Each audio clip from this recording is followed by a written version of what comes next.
Assalamualaikum warahmatullahi wabarakatuh. Halo sahabat RSM-nya dimanapun Anda berada, senang sekali dapat kembali menemui sahabat dalam program edukasi Ngobras, Ngobrol Asik Sehat, suatu program yang dapat memberikan sahabat banyak informasi dan juga tips kesehatan dari ahlinya. Tahukah sahabat bahwa setiap tanggal 6 Mei diperingati sebagai Hari Asma Sedunia, bertujuan untuk peningkatan kesadaran global dan peningkatan kualitas hidup penderita asma di seluruh dunia, memberikan pemahaman kepada masyarakat luas mengenai penyakit asma, pemicunya, dan dampaknya terhadap kualitas hidup penderita asma. Nah, hari ini narasumber kita adalah salah seorang dokter spesialis penyakit dalam yang ada di RSMY, yaitu Dr.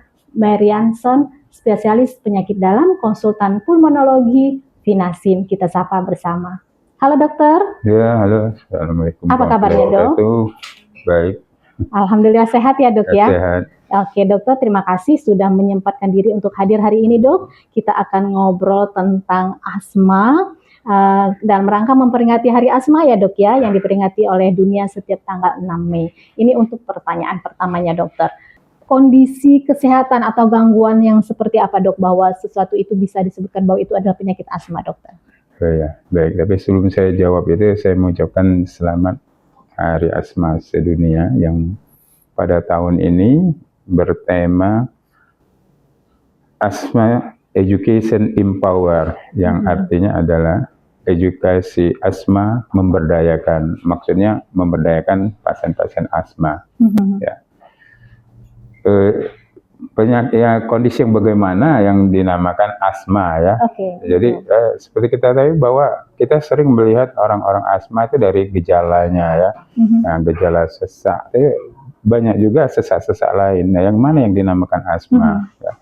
Kalau yang asma itu adalah sesak akibat adanya peradangan di saluran napas yang lama, yang kronis, sehingga terjadi penyempitan di saluran napas, sehingga dia bisa menarik napas dengan lega, menarik napas, tapi ketika mengeluarkannya susah, napasnya susah karena ada penyempitan, sehingga menghasilkan bunyi, ya, bunyi yang mengi kata orang, yang nah itu yang dinamakan asma, ya. Secara sekilas yang itu dinamakan asma, ya. Nah itu disebabkan bisa dikatakan asma bila kalau ditanya riwayatnya memang ada, kan asma itu kondisi sesak yang dipacu oleh alergi. Ada pemacunya, salah satunya itu alergi ya. Bisa alergi dari debu di bulu-bulu binatang, kemudian dari tungau, serbuk, sari bunga, macam-macam, beda-beda macam-macam individu. Jadi ada riwayat alerginya.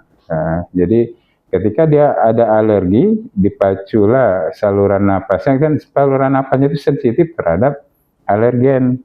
Sehingga terjadilah proses peradangan, kemudian akhirnya terjadi penyempitan karena menghasilkan lendir di saluran napas, lendir-lendir yang banyak, sehingga terjadilah sesak yang berbunyi tadi. Nah, sekilas begitulah asma.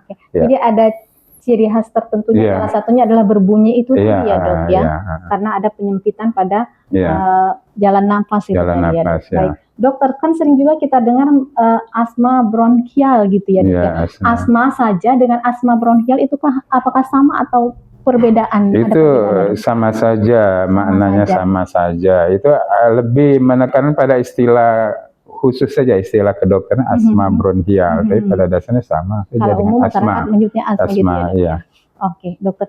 Ini tadi juga sudah dokter jelaskan sedikit mengenai ciri sesuatu dikatakan asma, salah satunya adalah bernapasnya berbunyi ya dok ya. Tapi untuk lebih luasnya lagi, gejala awal penyakit asma itu seperti apa dok terlihatnya dok? Ya, artinya tadi gejala awal itu dikarenakan anatomi dari saluran napas tadi kan, ini terjadi peradangan kronis ya pada ya. Jadi definisi asma itu suatu penyakit saluran napas ya yang sifatnya kronis, artinya lama, prosesnya lama, kejadiannya bertahun-tahun ya, kronis, kejadian kronis yang menyebabkan peradangan kronis di saluran napas, sehingga karena hasil dari peradangan kronis itu adalah terjadinya penyempitan saluran napas. Kenapa terjadi penyempitan saluran napas? Karena dari proses peradangan itu sel-sel peradangan tuh banyak sekali, kemudian memacu pengeluaran lendir di saluran napas sehingga terjadi penyempitan saluran napas. Akibat itu maka dia ketika mengeluarkan napas itu susah sekali dan dia berbunyi karena ada penyempitan tadi. Nah, begitulah. Nah, kemudian karena dia ada penyempitan, ada lendir, maka memacu batuk, terjadilah batuk. Batuk ada yang umumnya berdahak batuknya. Kemudian berikutnya lagi karena susah bernapas, sering juga diikuti nyeri dada karena otot-otot pernapasan bekerja berat, akibatnya nyeri dadanya. Nah, begitu kira-kira gejalanya. Jadi umumnya ada 3 tadi. Ya. Oke. Baik dokter, nah, kita bicara tentang pengertiannya, kemudian tanda dan gejalanya ya dok ya. Kemudian penyakit asma ini dok, bila seseorang terkena asma itu seperti yang tadi dokter sampaikan bahwa salah satu penyebabnya adalah alergi dan sebagainya dok ya. Itu faktor resiko yang lebih utamanya itu apa ya dok ya? Ya, faktor risiko ya tadi adanya riwayat alergi di keluarga ya. Kalau segi kejadian ya, karena ada riwayat alergi, ada dikenal dengan keluarga atopi ya. Keluarga atopi apa itu? Atopi atau atopik kalau orang-orangnya atopik itu karena atopi ada kecenderungan untuk terjadinya alergi. Jadi biasanya di keluarga itu mudah sekali terjadi dermatitis alergi, kemudian ada yang pilek-pilek terus di keluarga ya, ada yang rinitis alergi. Nah, ini atau biasanya itu di keluarga itu dari kakek nenek atau orang tua ada penderita asma. Nah, inilah yang dinamakan keluarga atopik. Nah, biasa anak cucu nanti ada penyakit juga asma. Berarti ada juga karena faktor genetik ya dok ya, untuk penyakit asma genetik. Ini selain faktor lingkungan. Iya, jadi faktor genetik. Kemudian pencetusnya di faktor lingkungan. Jadi ada faktor genetiknya juga dan pencetusnya faktor lingkungan juga. Jadi hal ini yang bisa menyebabkan terjadinya asma juga gitu ya dok ya. Baik dokter, tadi dokter sudah sedikit tentang perbedaan sesak napas karena asma dan sesak napas biasa. Yang lebih membedakannya lagi itu apa dok untuk sesak napas biasa dengan sesak napas asma? Ya, jadi faktornya tadi jadi sifat dari asma itu, dia ketika tidak serangkan kan normal. Dia mendadak saja kejadian ketika ada alergi tercetus maka terjadi asma, ada penyempitan saluran napas, khas adanya bunyi tadi. Jadi faktornya sudah jelas, kejadiannya episodik. Kejadiannya berlangsung, artinya pasti kalau ada pencetus dia sesak. Nah, sedangkan sesak-sesak yang lain banyak faktor yang menentukannya, bisa sesak biasa karena kelelahan, bisa kan. Jadi banyak faktor lain sesak, bukan khas seperti asma karena dicetuskan oleh alergi dan tidak episodik. Kalau asma kan episodik dia. Dan begitu kapan saja ada pencetusnya sesak dia. Sedangkan sesak lain disebabkan faktor-faktor lain dari bisa juga penyakit lain atau karena kelelahan saja kita bisa sesak tapi bukan karena dicetuskan alergi. Berarti penderitaannya harus benar-benar mengenal faktor pencetusnya ya dok ya, untuk bisa dihindari supaya tidak terlalu sering terjadi serangan asma itu tadi ya. Baik dokter, pada usia berapa dok biasanya mulai sering terkena asma? Jadi mungkin semua sudah menyaksikan dalam kehidupan sehari-hari, sering sekali asma itu pada anak-anak yang kurang dari 5 tahun ya. Anak-anak kurang dari 5 tahun itu sudah bisa terkena asma ya, jadi semua umur, tapi banyak kita temukan pada anak-anak di bawah 5 tahun. Tapi bisa juga dewasa muda, remaja, atau juga usia-usia lanjut bisa juga. Hanya kejadian prevalensi, itu dominan pada anak-anak yang kurang dari 5 tahun banyak kejadiannya ya. Kalau pada anak kurang dari 5 tahun itu faktor utama pencetusnya biasanya apa dok? Lebih kepada genetiknya atau lingkungannya? Yang pasti ya sudah ada genetik dulu, yang pasti yang saya sebut tadi keluarga atopi, tetapi lingkungan sangat mempengaruhi. Di mana kan pada anak kurang dari 5 tahun itu sistem imunnya masih lemah. Begitu ya. Daya tahannya masih lemah, kemudian kan mudah terinfeksi, ya akhirnya mudah tercetus asmanya. Gitu. Dokter, pemeriksaan apa yang digunakan untuk membantu menegakkan diagnosa asma selain dilihat dari psikisnya aja, fisiknya saja dok? Ya, selain fisik kan dia dari yang pasti ya dari wawancara kita ketahui sudah tadi ada riwayat genetik ya, ada alergi, kemudian fisiknya ya kita temukan tadi kepada pemeriksaan dengan stetoskop, ada wheezing ya.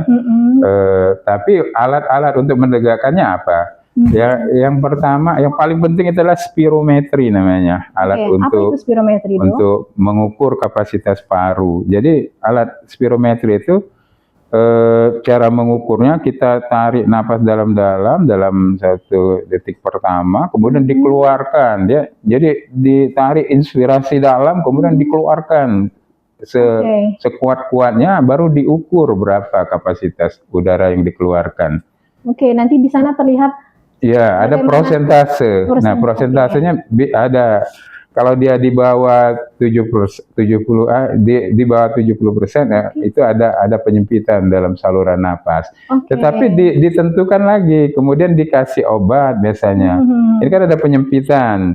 Nah, coba dikasih obat untuk pelega napas. Nah, ketika diobati, dia nanti bagus lagi untuk orang asma. Tapi kalau penyakit lain tidak begitu, dia menetap ya. Kalau ini ada perbaikan seperti orang sehat kembali.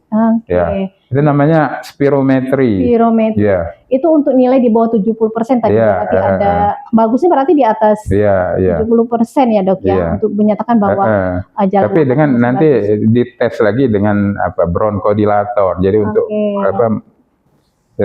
melebarkan saluran napasnya. Kalau pada orang asma membuka sempurna dia, tetapi ada penyakit yang lain misalnya PPOK, ketika dikasih bronkodilator ada perbaikan tapi tidak menyeluruh perbaikannya, masih tidak sepenuhnya. Baik dokter, ini bagaimana kalau seseorang penderita asma terkena serangan asma di rumah, belum sempat untuk datang ke layanan kesehatan, tindakan pertolongan pertama apa yang harus dilakukan di rumah, Dok? Iya. Makanya perlunya tadi ini khusus untuk yang sudah teredukasi. Kalau yang sudah teredukasi ya, makanya tadi temanya edukasi asma, supaya bisa memberdayakan pasien asma sehingga tidak tergantung pada dokter. Dia sudah tahu penyakitnya, dia sudah tahu perjalanan penyakit, sudah tahu cara mencegah, cara mengobatinya dia sudah tahu. Nah, kalau untuk yang di rumah biasanya kalau yang ringan-ringan kan biasanya sudah ada obat tertentu di rumah. Mereka sudah obat ya, Dok ya. Yang sebenarnya pengobatan orang asma itu mengarah ke inhaler. Karena inhaler kan bisa di mana saja kita pakai, kemudian cepat, reaksinya cepat. Sehingga untuk yang sudah paham biasa ada inhaler di rumahnya. Itu untuk yang sudah paham dan memang sudah teredukasi. Kalau yang ringan mereka sudah menyimpan inhaler dan langsung digunakan bila terjadi serangan di rumah sebelum datang untuk pertolongan lanjutan di layanan kesehatan. Untuk yang mungkin baru pertama kali, baru pertama, yang penting jangan cemas. Kalau ringan ya mungkin bisa kita menunda, tapi kalau sudah berat ya terpaksa kita harus ke fasilitas kesehatan ya. Harus segera datangi layanan kesehatan terdekat ya, Dok ya. Dokter, itu untuk di rumah. Lalu bagaimana penanganan atau pengobatan penata laksanaan untuk pasien asma saat berada di rumah sakit, Dokter? Iya, di rumah sakit. Jadi ada standarnya pelayanan. Yang pasti oksigenisasi ya, oksigen, karena pasien asma itu sesak, perlu oksigen, dikasih oksigen. Kemudian ya penyebabnya apa? Kan tadi klinisnya itu kan terjadi penyempitan saluran napas. Kenapa terjadi penyempitan saluran napas? Karena ada proses peradangan. Kemudian reaksi dari peradangan itu, maka ada sel-sel di saluran napas yang menghasilkan sekret atau lendir yang banyak. Nah, obatnya bagaimana? Ini harus jadi yang nyempit tadi harus dibuka saluran napas menggunakan bronkodilator namanya. Bronkodilator tuh untuk melebarkan bronkus saluran napas. Nah, digunakanlah biasanya kalau di rumah sakit di namanya nebulisasi, nebulizer. Jadi ada obat yang dikasih di oksigen, kemudian dia bisa bekerja cepat sehingga saluran napasnya melebar. Nah, kemudian lendir yang banyak bagaimana? Dikasihlah obat-obat untuk mengeluarkan lendir. Nah, kemudian pencetusnya dicari, ini pencetusnya apa? Nah, salah satunya yang menyebabkan asma itu kambuh berat biasanya infeksi saluran napas. ya, itu saluran nafas yang akut biasanya ya.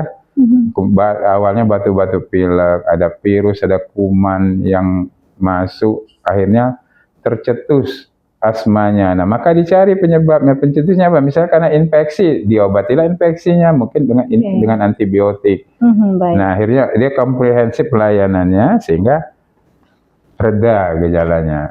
Ya, karena pencetusnya sudah diatasi. Baik, dokter, jelas sekali.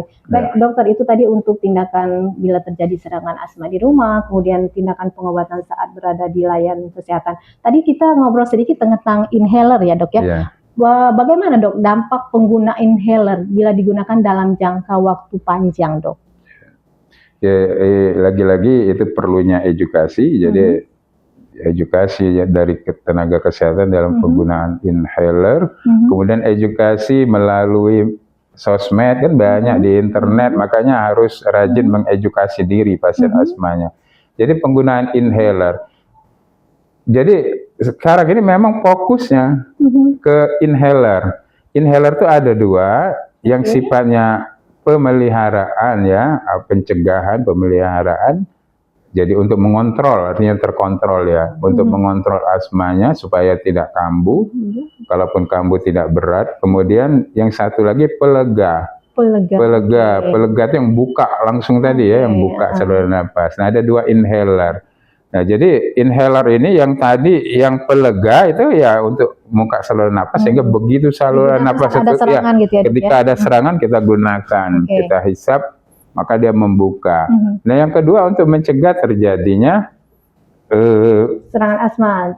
Kan asma tadi dasarnya itu inflamasi peradangan. Maka untuk mencegah peradangannya ada inhaler steroid isinya, steroid inhalasi namanya, yang macam-macam nama preparatnya. Nah, itu untuk mencegah peradangannya sehingga terkontrol pasiennya, karena tidak terjadi peradangan, terkontrol, tidak terjadi sesak. Iya, tidak terjadi sesak, tidak terjadi serang itu. Nah, efek samping bagaimana? Jadi biasanya terjadi iritasi di saluran nafas, kering, terasa kering, tidak enak. Nah, makanya kalau sudah kita melakukan penghisapan inhaler, kita berkumur-kumur sambil minum. Nah, berkumur-kumur bisa dengan air hangat-hangat kuku untuk mencegah terjadinya iritasi kering di saluran napas ya, terjadi kering di tenggorokan. Iya, karena obatnya itu tadi ya, dok, ya. Jadi sahabat RSMY yang sudah terdiagnosa asma wajib memiliki inhaler, di rumah, dan untuk penggunaannya seperti yang dokter sampaikan tadi, itu ada untuk pemeliharaan, pencegahan, dan ada juga untuk seperti pengobatannya gitu ya, dok ya. Ya, kalau yang pencegahan, pengontrol itu dipakai setiap hari, sesak ataupun tidak sesak dipakai tiap hari. Biasanya 2 kali sehari, pagi sama sore dilakukan. Nah, kalau yang minum obat rutin gitu ya? Iya, rutin ya. Tiap hari walaupun tidak sesak. Tapi kalau yang satu yang pelega ya, itu bila ada serangan gitu ya. Dan bisa jadi dibawa kemana-mana, yang portable ya, bisa dibawa kemana-mana. Kemasannya kecil ya, dok ya, jadi bisa masuk dalam tas dan bisa dibawa kemana-mana. Baik, dokter, ini untuk penderita asma, bagaimana dengan aktivitas fisik sehari-harinya? Masih bolehkah mereka melakukan kegiatan olahraga seperti itu?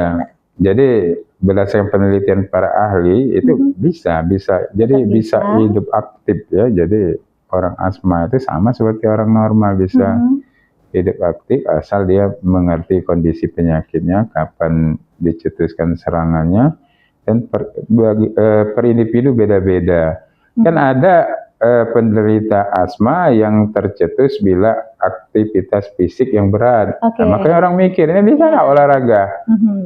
Iya, makanya olahraga yang intensitasnya rendah, tidak perlu, tidak sampai menimbulkan menimbulkan detak jantung yang cepat mendadak. Jadi tipe olahraga itu yang intensitasnya rendah. Jadi olahraga itu kalau yang disarankan itu seperti jalan kaki, jalan santai, kemudian bisa juga renang yang tidak berat lah ya, renangnya. Kemudian bisa bersepeda santai, tapi bukan yang sepeda lomba. Iya, betul. Iya. Nah, kemudian sebelum melakukan olahraganya itu dilakukan pemanasan dulu, pemanasan dan pendinginan ya.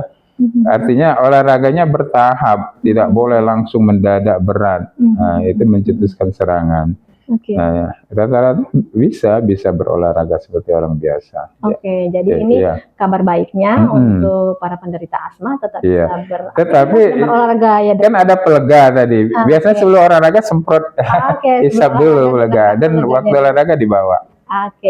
Pelega dan pengobatannya juga harus ada di dalam tas gitu ya untuk penderita asma. Baik dokter, tadi itu berarti boleh tetap beraktivitas fisik seperti biasa, berolahraga, tapi harus bisa mengukur diri gitu ya. Dan kemungkinan lihat juga cuaca, kan ada penderita asma yang tidak bisa dengan perubahan cuaca ekstrim, dari panas ke dingin mendadak. Nah, kalau olahraga di luar kira-kira cuacanya tidak mendukung ya, atau terlalu dingin atau ada hujan, ada pasca hujan misalnya, udara terlalu dingin atau terlalu panas, tunda dulu olahraganya. Ya tunda dulu, mungkin bisa indoor saja olahraganya. Jangan di outdoor gitu ya. Jangan sampai mendekati pemicu gitu ya. Benar.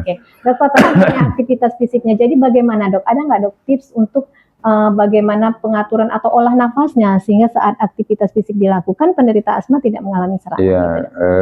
Ya mungkin itu banyak nanti dipelajari ya, ada ahli-ahli olahraga yang meneliti berikutnya nanti ya ke depannya. Tetapi untuk sementara tidak ada yang khusus. Tapi memang dianjurkan tadi olahraganya bertahap, ya tidak langsung ada pemanasan, pendinginan, kemudian tahap-tahap yang ringan-ringan dulu, tidak langsung yang berat. Ketika sudah sesuai dengan sistem pernapasan baru dia dilanjutkan lagi olahraganya. Baik dokter, bagaimana bila penyakit asma ini tidak diatasi dengan baik, tidak dilakukan penata laksanaan pengobatan dengan baik, itu komplikasinya akan seperti apa dokter? Jadi komplikasi ya itu khususnya yang tidak ditata laksana dengan baik, tidak diobati ya. Makanya tadi edukasi asma itu penting sekali bagi tenaga kesehatan maupun bagi pasien yang mengedukasi diri sendiri. Jadi tujuan peringatan asma yang tahun ini adalah yang tadi, edukasi asma memberdayakan. Yang diberdayakan adalah pasiennya. Nah, pada dasarnya orang asma itu kan parunya normal, ya, normal. Ketika serangan saja ada penyempitan di saluran napas. Nah, diatasi ya normal. Nah, ketika misalnya dilakukan pemeriksaan parunya, ketika tidak serangan normal, ketika di ronsen normal ya, parunya normal. Nah, berbeda dengan orang yang sering serangan, bertahun-tahun serangan berat, eksaserbasi terus ya, karena kurangnya penanganan tadi, kurangnya edukasi, kurangnya penanganan ya. Kurang juga penanganan di rumah, pencegahan di rumah kurang juga. Akhirnya terjadi peradangan yang berkepanjangan, peradangan saluran nafas yang berkepanjangan, itu menyebabkan susah bernapas seperti orang PPOK itu, ya. Jadi bernapas, narik napas dia bisa lega, tapi mengeluarkannya susah, ya. Kalau kita lakukan puturotus sudah terjadi dia gambaran yang corakan, namanya bronkovaskularnya sudah ramai sekali ya, meningkat dia. Itu namanya bisa terjadi bronkitis kronis pada orang-orang asma. Dan lebih lanjut lagi kan kondisi begitu mudah terinfeksi, pneumonia namanya, mudah terinfeksi paru-parunya. Jadi yang tadi ujung-ujungnya nanti karena sulit sekali bernapas. Jadi kan kita kan bernapas itu pertukaran oksigen dan karbon dioksida. Ketika kita inspirasi narik napas itu oksigen yang kita ambil, kemudian kita keluarkan gas CO2, karbon dioksida. Nah, karena banyak terperangkap, akibatnya terperangkap di peradang berlanjut, penyempitan saluran napasan yang berlanjut, akhirnya susah dikeluarkan. Gas CO2-nya terperangkap banyak, akhirnya nanti oksigennya berkurang, tapi karbon dioksida yang banyak, ini memacu terjadinya hipoksemia, kemudian terjadi gagal napas bisa. Nah, kemudian kondisi yang peradangan yang lama tadi, saluran napasnya radang, mengganggu yang lain-lain juga, di ujung-ujungnya ada alveoli terganggu juga.